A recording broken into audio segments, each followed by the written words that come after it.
తిరుమల అంటే కోట్లాది మంది హైందవ భక్తులకు ఆరాధ్య క్షేత్రం.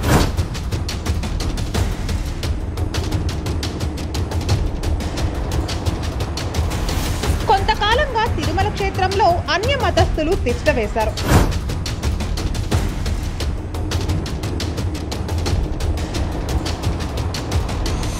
సరిగ్గా ఇక్కడే కాంగ్రెస్ పార్టీ ఓటు బ్యాంకు రాజకీయాలకు దిగింది.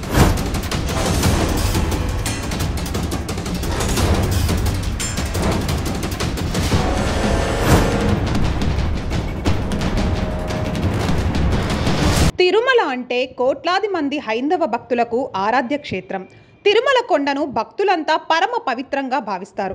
సాక్షాత్తు శ్రీ వెంకటేశ్వర స్వామి తిరుమల కొండ మీద కాలినడకన తిరిగారు. అక్కడ స్వామివారు స్వయంభువుగా తానే వెలిశారని భక్తుల నమ్మకం. అందుచేతనే తిరుమల కొండను భగవంతుని స్వరూపంగా భావిస్తారు. తిరుమల కొండ కాలినడకన ఎక్కాలి అని మొక్కులు మొక్కుకుంటారు. ఒక రకంగా చెప్పాలి అంటే భారతదేశం మొత్తం మీదే అతి పెద్ద పుణ్యక్షేత్రంగా తిరుమలను చెప్పవచ్చు.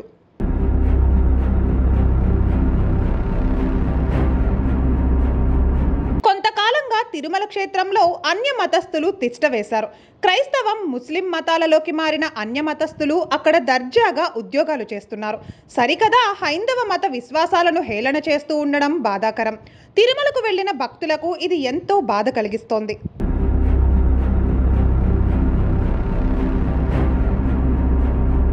తాజాగా అధికారం చేపట్టిన టీటీడీ పాలక మండలి ఈ విషయాన్ని సీరియస్ గా తీసుకుంది.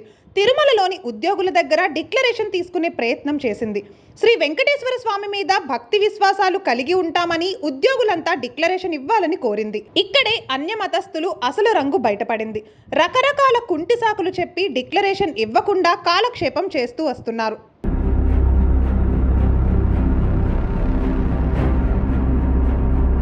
ఇదంతా ఒక ఎత్తైతే టీటీడీలో ఉద్యోగం చేస్తూ జీతం తీసుకుంటూ ఇతర మతాల ప్రచారం చేస్తున్నారు. దర్జాగా అన్య మత ప్రచారం చేస్తున్న టీటీడీ కాలేజ్ ప్రొఫెసర్ను స్థానికులు బహిరంగంగా పట్టుకున్నారు.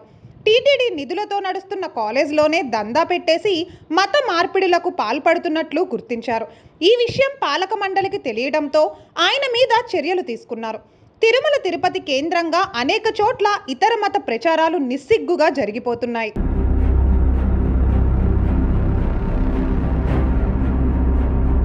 తిరుమలలో అన్య మతస్థుల వివరాలను టీటీడీ బోర్డు సేకరించింది.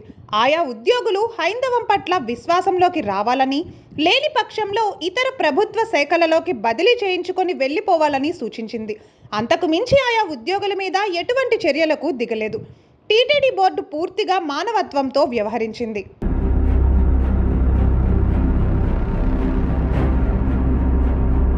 సరిగ్గా ఇక్కడే కాంగ్రెస్ పార్టీ ఓటు బ్యాంకు రాజకీయాలకు దిగింది. తిరుమలలోని అన్య మతస్థులకు అండగా ఉంటాము అంటూ బహిరంగంగా ప్రకటనలు చేస్తోంది. కాంగ్రెస్ పార్టీ మాజీ ఎంపీ చింతామోహన్ ఆధ్వర్యంలో టీటీడీ కార్యాలయం దగ్గర కాంగ్రెస్ పార్టీ కార్యకర్తలు ఆందోళన చేపట్టారు. తిరుమల నుంచి అన్య మతస్థులను బదిలీ చేస్తే ఊరుకునేది లేదు అంటూ స్పష్టంగా తేల్చి చెప్పేశారు. ఇక టీటీడీలో అన్య మతస్థుల ఉద్యోగాలు కొనసాగాలని, మత మార్పిడులు వర్ధిల్లాలి అన్న తరహాలో కాంగ్రెస్ పార్టీ వ్యవహరిస్తోంది.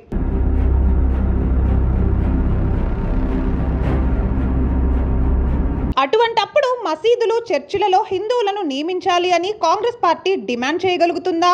మసీదుల్లో ముస్లిం మతానికి చెందినప్పటికీ మహిళలకు ప్రవేశం ఉండదు. మరి ఆ మహిళల తరపున పోరాటం చేయగలుగుతుందా? కాంగ్రెస్ పార్టీ వ్యవహార శైలి మీద దేశవ్యాప్తంగా చర్చ జరగాల్సిన అవసరం ఉంది. హిందువులు వద్దు, మాకు క్రైస్తవులు, ముస్లింలే ముద్దు అన్న కాంగ్రెస్ విధానాలను అంతా గుర్తించాలి.